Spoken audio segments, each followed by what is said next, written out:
Assalamualaikum warahmatullahi wabarakatuh. Innal hamdalillah nahmaduhu wa nasta'inuhu wa nastaghfiruh wa na'udzu billahi min shururi anfusina wa min sayyiati a'malina. May yahdihillah fala mudilla lahu wa may yudlilhu fala hadiya lahu. Asyhadu an la ilaha illallah wahdahu la syarika lah ta'ziman li sya'nihi wa asyhadu anna Muhammadan 'abduhu wa rasuluh.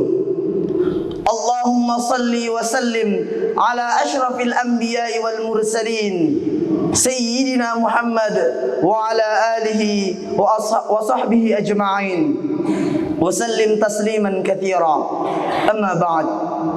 فيا عباد الله أوصيني نفسي وإياكم بتقوى الله فقد فاز المتقون. قال الله تعالى في كتابه الكريم: أعوذ بالله من الشيطان الرجيم بسم الله الرحمن الرحيم. يا أيها الذين آمنوا اتقوا الله حق تقاته ولا تموتن إلا وأنتم مسلمون.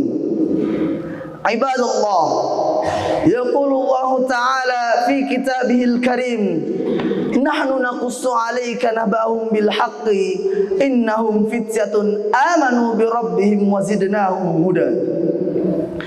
الشباب في كل أمة هم قلبها النابض ودمها المتدفق وعصب حياتها وسر نهضتها وعنوان تقديمها وأمل مستقبلها وبحر علمها الفياد، فهم أصحاب الهمم العالية والنفوس الطاهرة الزكية. لذلك فقد أولى الإسلام عناية كبيرة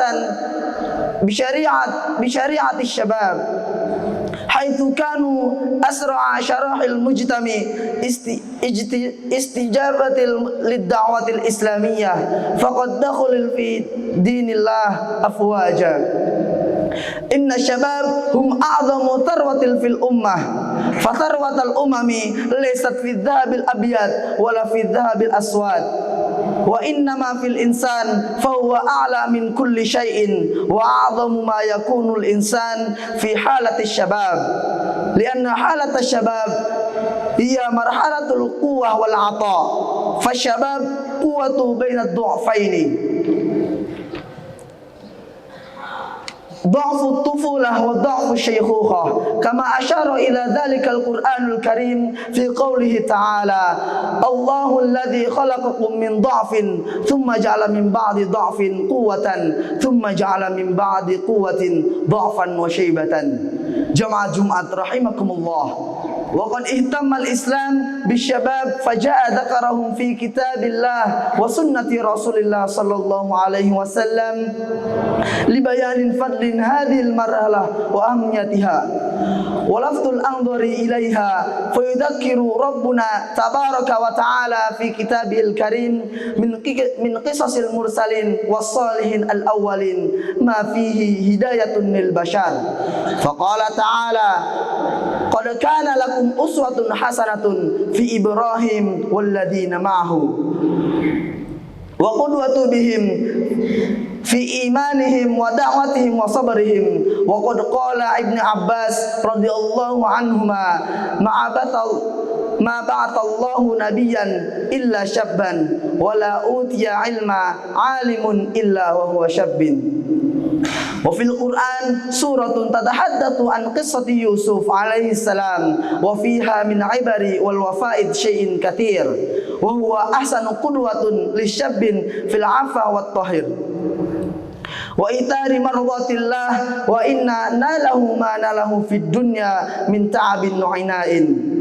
أيها المسلمون، لقد حصر نبينا الكريم صلى الله عليه وسلم على العناية بالشباب وإعدادهم إعدادا جيدا، فقال عليه الصلاة والسلام: إن الله لا يعجب من الشاب الذي ليست له سبوة، أي شذوذ وانحراف.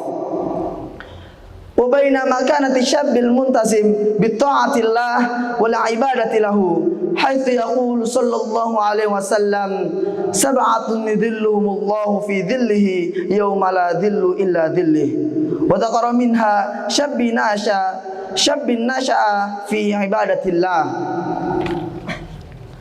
وأنه صلى الله عليه وسلم يدعو الشباب لاغتنام الفرس لتكوين شخصية في شتى المجالات حيث يقول صلى الله عليه وسلم اغتنم خمسا قبل خمس حياتك قبل موتك وصحتك قبل سقمك وفراغك قبل شغلك وشبابك قبل حرمك وغناك قبل فقرك.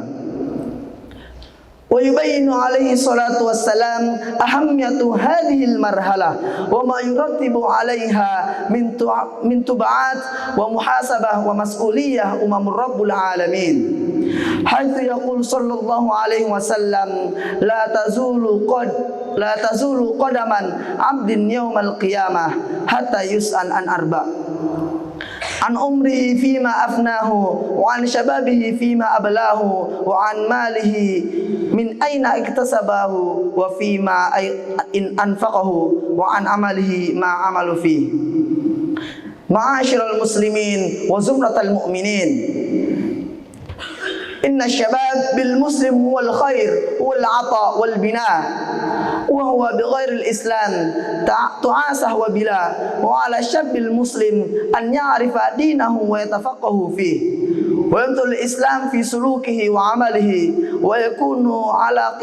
ويكون على قناعة تامة به ولا يلتفت لأقوال الحاقدين والمشكوكين وليعلم الشباب أن دينه أفضل الدين وأن كل ما سواه زور وباطل فوجب الشباب المسلم أن يسخر ما أودعهم الله من قوة ونشاط في خدمة هذا الدين.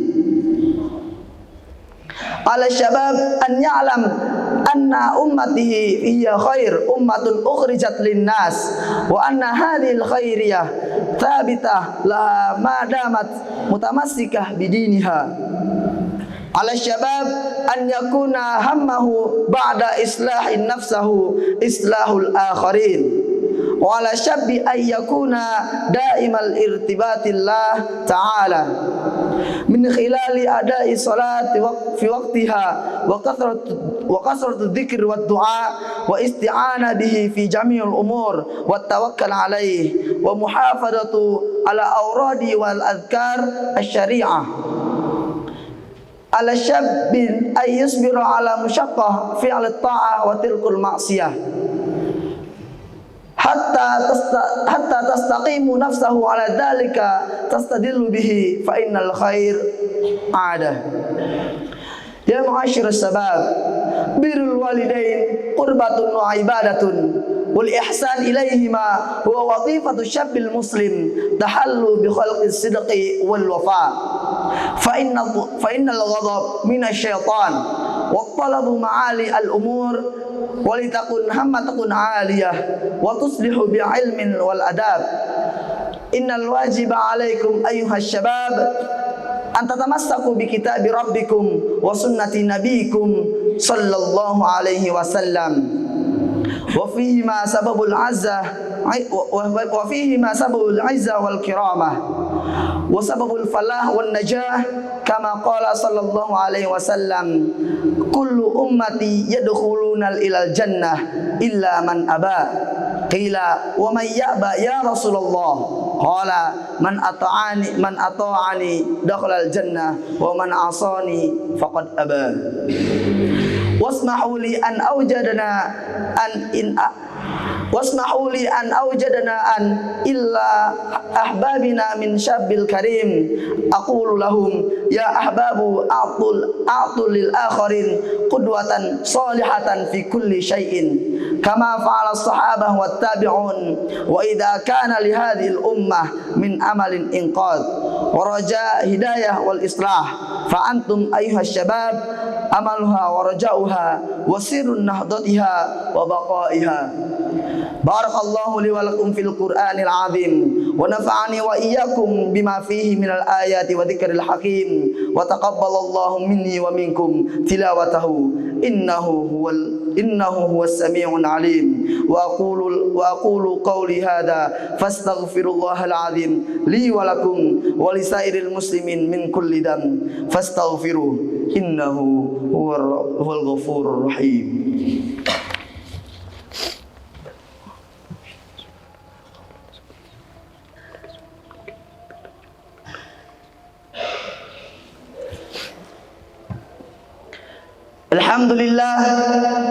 Alhamdulillahilladzi arsala rasulahu bil huda wa dinil haq liyudhhirahu 'alad dini kullih walau karihal kafirun walau karihal musyrikun walau karihal munafiqun wa kafa billahi shahida. Asyhadu an la ilaha illallah wahdahu la syarika lah wa asyhadu anna Muhammadan 'abduhu wa rasuluh. Allahumma salli wa sallim wa barik ala Sayyidina Muhammad wa ala alihi wa ashabihi wa man tabi'ahum bi ihsanin ila yaumiddin. Faya ibadallah, usini nafsi wa iyyakum, usini nafsi bitaqwallah wa ta'atihi la'allakum tuflihun.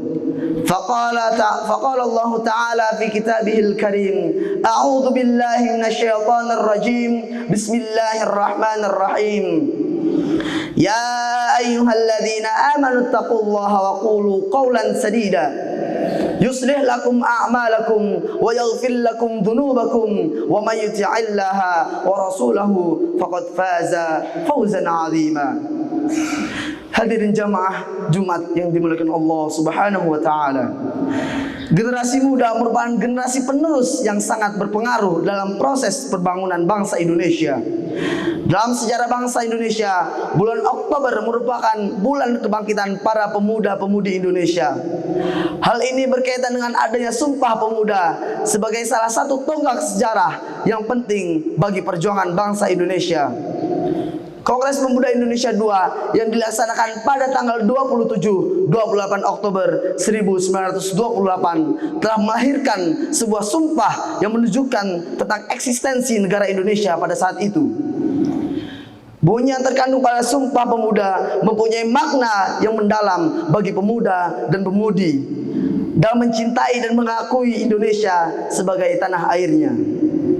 Kaum muslimin jemaat Jumat rahimakumullah. Pemuda merupakan pemimpin masa depan. Karenanya baik buruknya masa depan sebuah bangsa tergantung pada kualitas pemudanya. Untuk menjadi pemuda terbaik dibutuhkan beberapa kriteria. Pertama, memiliki ilmu dan wawasan yang luas.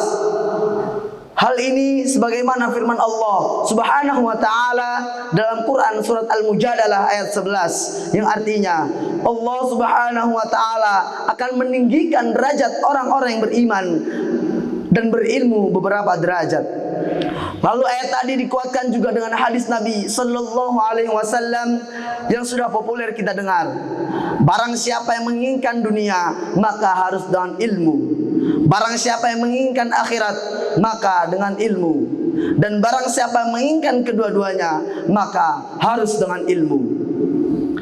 Amirul Mukminin Umar bin Khattab radhiyallahu anhu berkata, hendaklah kamu berilmu sebelum kamu memimpin. Pemuda hari ini adalah pemimpin hari esok. Baik tidaknya masa depan suatu masyarakat dapat kita lihat bagaimana generasi mudanya hari ini. Jemaat salat Jumat yang dimuliakan Allah Subhanahu wa taala. Kriteria kedua, memiliki akhlak yang mulia. Islam sangat memperhatikan pendidikan umatnya, terutama generasi muda untuk berakhlak mulia. Karena akhlak yang mulia merupakan sikap dan perilaku yang harus dimiliki oleh setiap manusia, khususnya bagi seorang muslim, baik dalam hubungan kepada Allah Subhanahu wa taala maupun dengan makhluk-makhluk ciptaannya. Adapun kriteria ketiga, menjaga diri dari pergaulan negatif. Generasi muda sangat riskan terjebak dalam pergaulan bebas dan obat-obatan terlarang yang sekarang ini sangat marak dan dalam kehidupan. Menjaga pergaulan dan menjaga hubungan baik tentu menjadi hal yang penting bagi siapa saja. Sehingga diharapkan kepada generasi muda agar tidak terjebak ke dalam pergaulan negatif dapat memilih teman yang baik, karena kesalahan dalam mencari teman akan membawa penyesalan di hari kemudian. Kriteria keempat adalah disiplin dalam menggunakan waktu. Disiplin dalam menggunakan waktu merupakan faktor terpenting dalam meraih kesuksesan. Masalah waktu mendapat perhatian yang besar dari Allah Subhanahu wa taala, sebagaimana firman-Nya dalam Quran surat Al-Asr ayat 1 sampai dengan 3, yang artinya, demi masa, sesungguhnya manusia itu benar-benar dalam kerugian kecuali orang-orang yang beriman dan mengerjakan amal soleh, dan nasihat menasihati supaya mentaati kebenaran, dan nasihat menasihati supaya menaati kesabaran. Sidang Jumat yang dimuliakan Allah Subhanahu wa taala. Yang kelima, memiliki jiwa kemandirian dan profesional. Sebagai generasi muda milenial, hendaknya memiliki jiwa kemandirian dan profesional.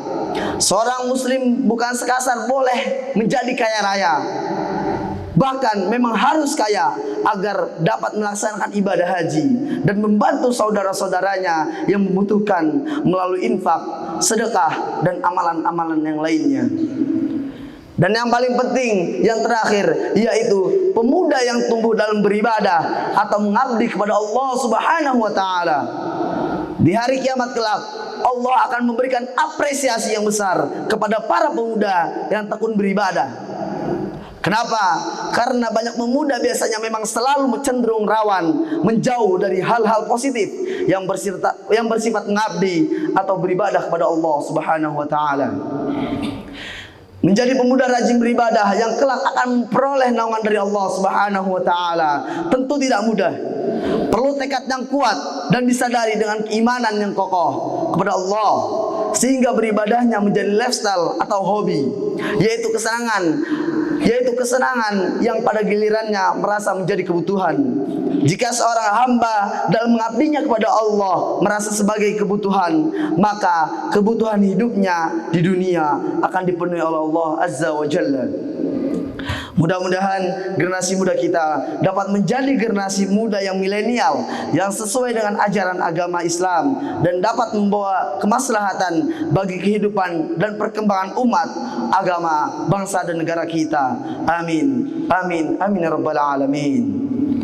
Faya ayuhan nas, ittaqullaha fima amar, wantahu amma naha, wa'lamu anna allaha amarakum bi amrin bada fihi bi nafsihi wa tana bi malaikatihi bi qudsihi. Faqala ta'ala, inna allaha wa malaikatahu yusalluna 'alan nabi, ya ayyuhalladzina amanu sallu 'alaihi wa sallimu taslima. Wa qala sallallahu alaihi wasallam, man shalla alayya salatan sallallahu alaihi biha ashra. Allahumma salli ala Sayyidina Muhammad wa ala ali Sayyidina Muhammad wa ala anbiya'ika wa rasulika wa malaikatikal muqarrabin, warḍullahumma 'anil khulafa'ir rasyidin wa an baqiyati sahabati wat tabi'in wa tabi'at tabi'in lahum bi ihsanin ila yaumiddin, warḍa 'anna ma'hum bi rahmatika ya arhamar rahimin. Allahumma ighfir lil muslimina wal muslimat wal mu'minina wal mu'minat al ahya'i minhum wal amwat, innaka sami'un qaribun mujibud da'wat ya qadil hajat. Allahumma inna nas'aluka minal khairi kullihi ajilihi wa ajilihi ma 'alimna minhu wa ma lam na'lam, wa na'udzubika minasy syarri kullihi ajilihi wa ajilihi ma 'alimna minhu wa ma lam na'lam. Allahumma inna nas'aluka al jannata wa ma qarraba ilaiha min qaulin aw 'amal, wa na'udzubika minan nar wa ma qarraba ilaiha min qaulin aw 'amal. Allahumma aslih lana dinana allati huwa ismatu amrina, wa aslih lana dunyana allati fiha ma'ashuna, wa aslih lana akhiratan allati ilaiha ma'aduna, waj'alil hayata ziyadatan lana min kulli khair. Allahumma dafa'ana al-ghala wal waba wal fahsya wal zalazil wal mihana wal fitan ma dhahara minha wa ma batan an baladina Indonesia khassa wa sairil buldanil muslimina 'amma, innaka ala kulli syai'in qadir. Rabbana ighfir lana wa li ikhwanina alladhina sabaquna bil iman, fala taj'al fi qulubina ghillan lil ladzina amanu, Rabbana innaka raufur rahim. Rabbana la tuzigh qulubana ba'da idh hadaytana wa hab lana min ladunka rahmah إنك أنت الوهاب. ربنا ظلمنا أنفسنا وإن لم تغفر لنا وترحمنا لنكونن من الخاسرين. ربنا هب لنا من أزواجنا وذرياتنا قرة أعين واجعلنا للمتقين إماما. ربنا آتنا في الدنيا حسنة وفي الآخرة حسنة وقنا عذاب النار. عباد الله، إن الله يأمرنا بالعدل والإحسان وإيتاء ذي القربى وينهى عن الفحشاء والمنكر والبغي يعظكم لعلكم تذكرون. فاذكروا الله العظيم يذكركم واشكروه على نعمه يزدكم ولذكر الله أكبر والله يعلم ما تصنعون. أقم الصلاة.